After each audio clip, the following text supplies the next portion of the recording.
Hey everybody, and thanks for coming back to see another video. This one is going to be my thoughts on Genesis 27 through 50. There's quite a bit here, so let's get started. Genesis 27. Isaac favored Esau over Jacob because Esau brought him the kind of meat that he loved. That kind of favoritism and gluttony can caused a rift in the family between Isaac and Esau, and Rebekah and Jacob.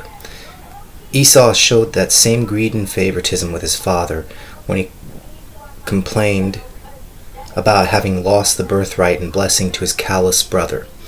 Jacob was raised by his mother to be cunning and deceptive, and that's why his only problem with deceiving his father was that he might get caught,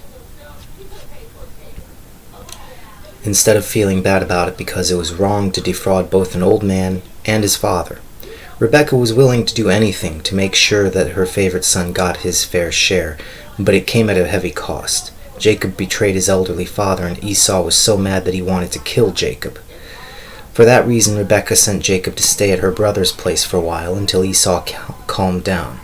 Isaac still loved Rebekah, though, and her fear was that Jacob would marry one of the children of Heth with their different morals and values.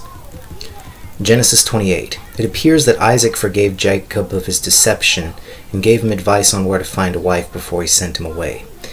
Esau saw his father treating Jacob with special treatment in spite of all that Jacob had done, and married an Ishmaelite out of spite. God can use anyone for his purposes, including a man as deceptive and cunning as Jacob. Verse 14 is a prophecy. Jacob promised to make God his deity if God would take care of him.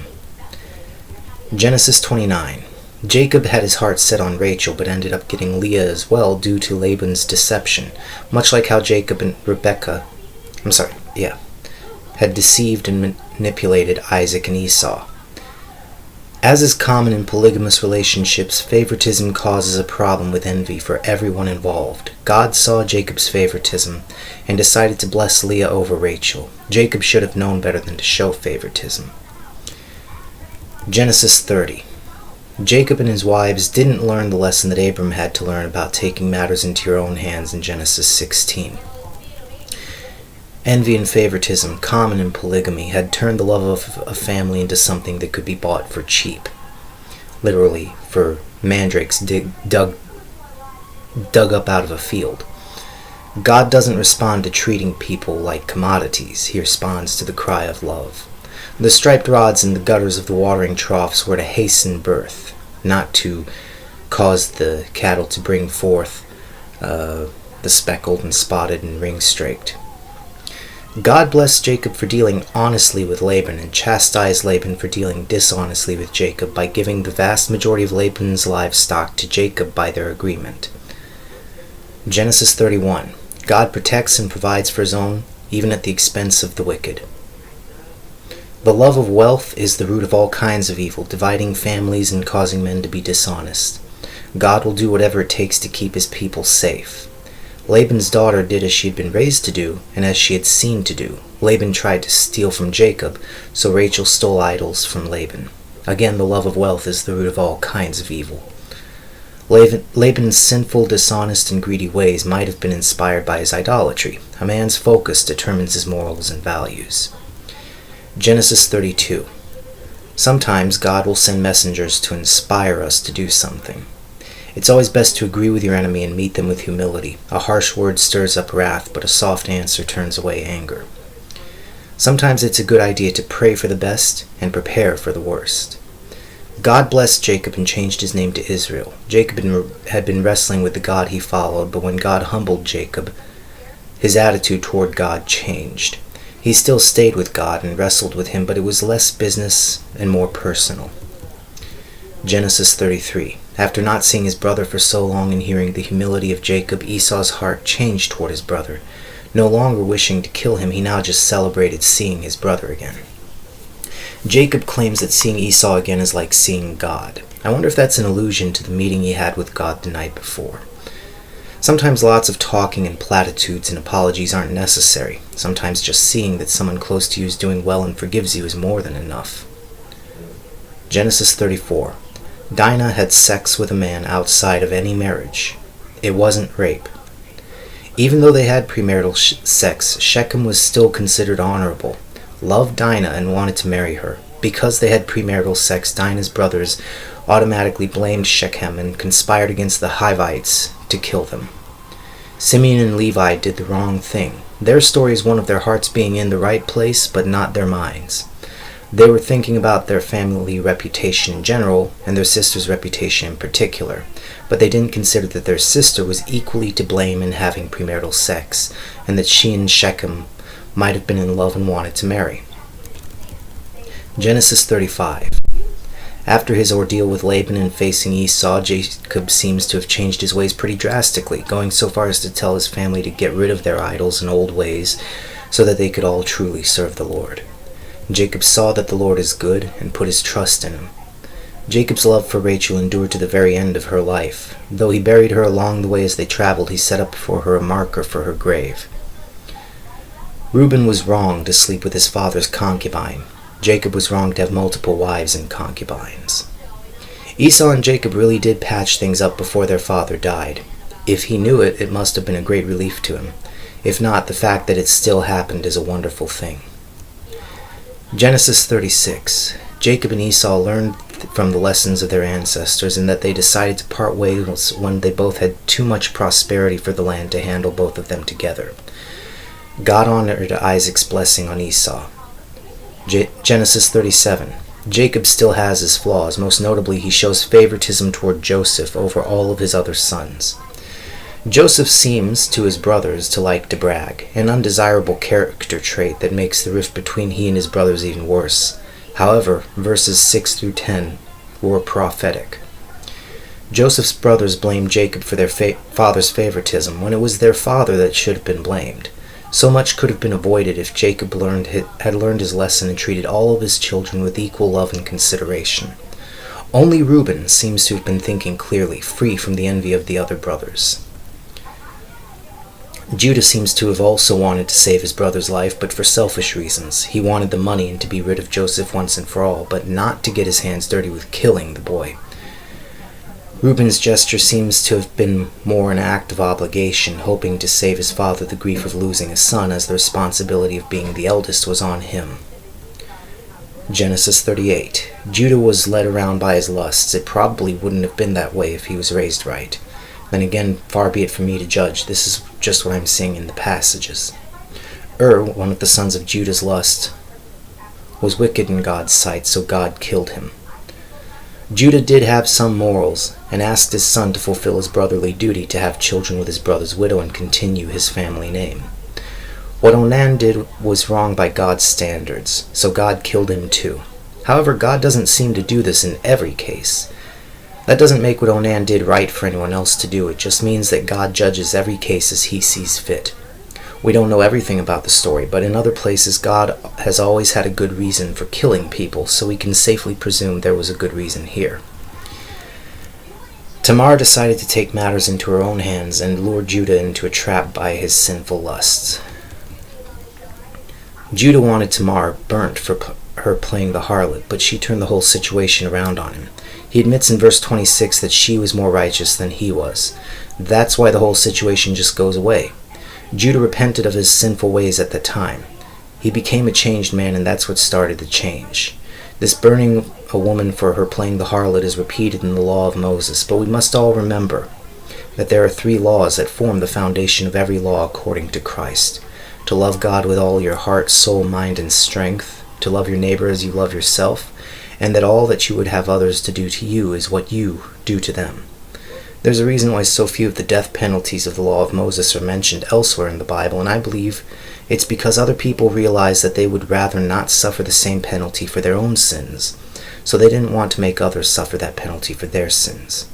That was the whole point of the Old Testament, in every passage. That was the ultimate lesson of it all, which God wanted us all to learn. That's why the Old Testament is a schoolmaster, teaching us in a way that leads up to Christ, his teaching and his sacrifice for us. Genesis 39. God can bless us in any circumstance. God will bless those around us as he blesses us. Joseph did right in God's sight and was blessed and did right. It's a cycle. It's wrong to take advantage of your prosperity with someone else, especially by breaking up a marriage. When you're in a potentially compromising position, it's best to have people around that can vouch for your integrity in the face of that situation. When you deny someone a sinful pleasure, they might take advantage of any evidence of your presence to get back at you with false accusation. Some people are granted the benefit of their doubt by their relationship to another. Even when you're falsely accused and suffer for it, God can bring a blessing on you and those around you. Genesis 40. Sometimes God will speak to us through dreams, our own or those of others.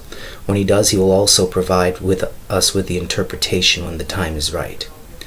Even when one person's dream comes true for good, we can't suppose that every dream will come true for our good. Sometimes people fail to make good on their promises, but God never does. Genesis 41. Sometimes the wisdom and secret knowledge of men isn't enough to interpret God's message to us.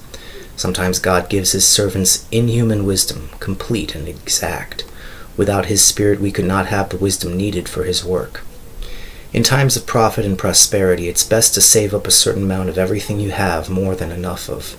In times of lack, you can tap into what you've saved up, both for your own use and to sell or trade.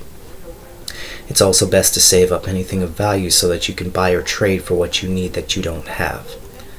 Genesis 42. Losing a child is a life-changing event for a parent. How they treat their other children from that day forward is predicated on that loss. God's prophecies through Joseph came full circle. Joseph didn't know what to do because seeing his brothers again was such a shock to him, so he withheld his true identity from them until he saw that it was time to reveal himself. Sometimes it's best for us to hold our peace and wait for the right moment to reveal something important. Joseph pretended to be suspicious of them, both to keep up his facade and to test them, to see what kind of men they had become since he last saw them. Sometimes we need to test someone or something before we trust.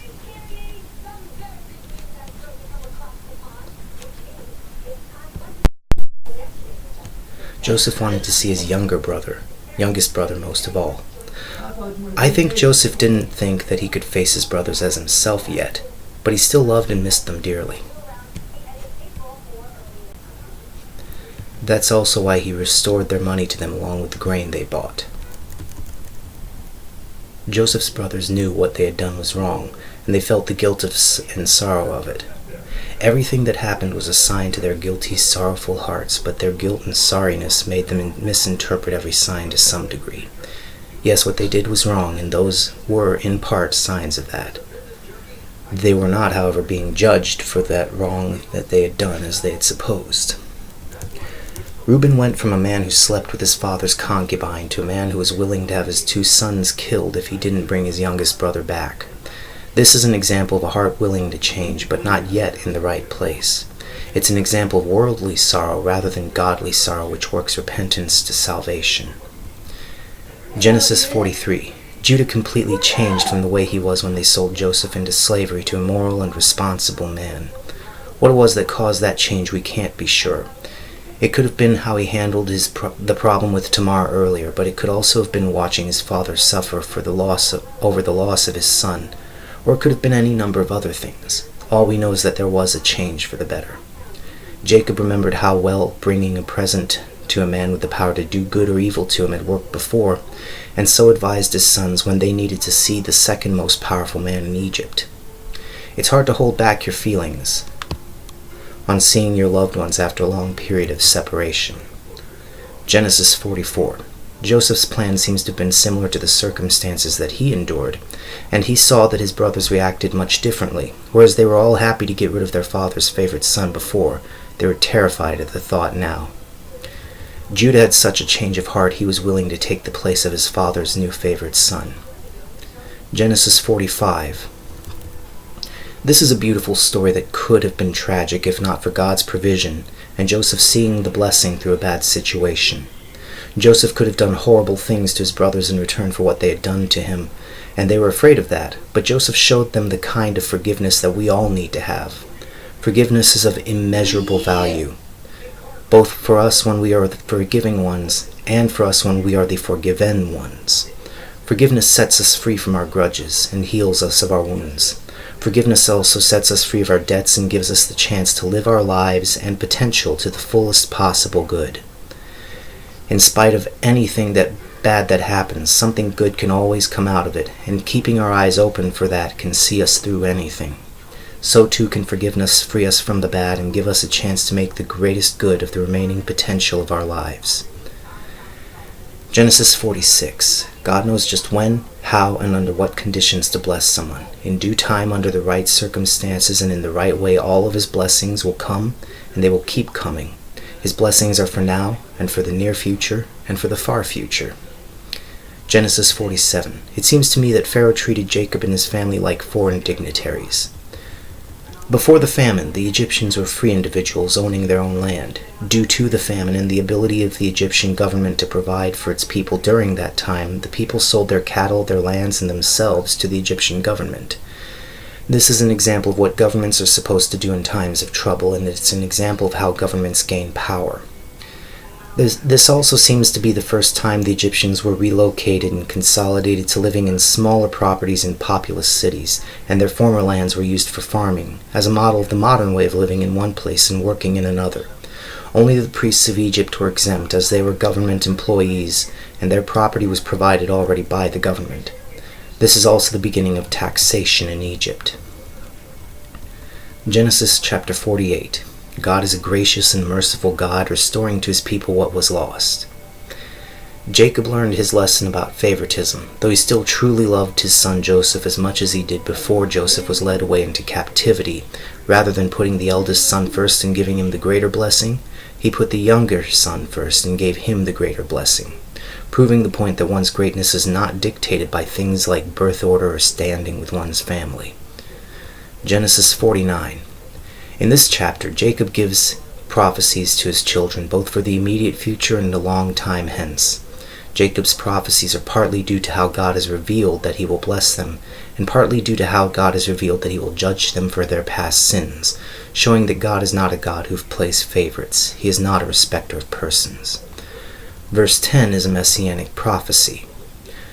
Though Rachel was buried in a place by herself, Leah was buried in the family cave in Machpelah, and Jacob wanted to be laid to rest in the same cave with Leah. I think this shows that Jacob learned his lesson about favoritism with his wives too, and learned to love Leah like he should have loved her. Genesis 50. This chapter includes a touching memorial to Jacob, a man with his own sins and faults who eventually grew through tragedy and blessing alike into a better and wiser and more loving man.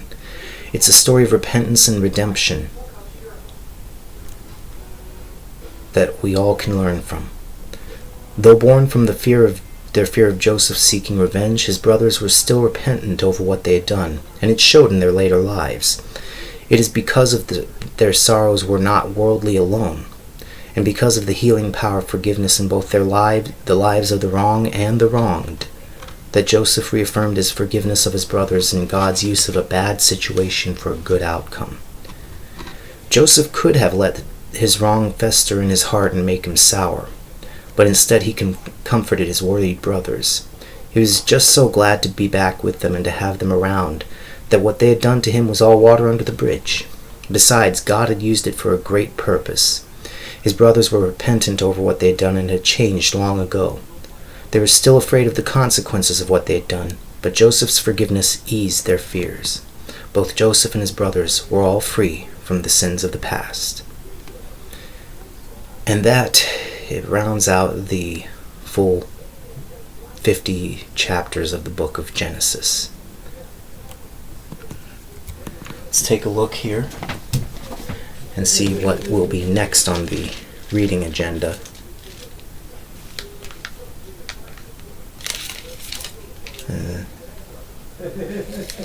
The book of Matthew is going to be next, which is excellent because it's the first book of the New Testament and the first gospel of Jesus Christ. So, I hope to see you back here, and I thank you for watching the video, and I hope that God blesses you in Jesus' name.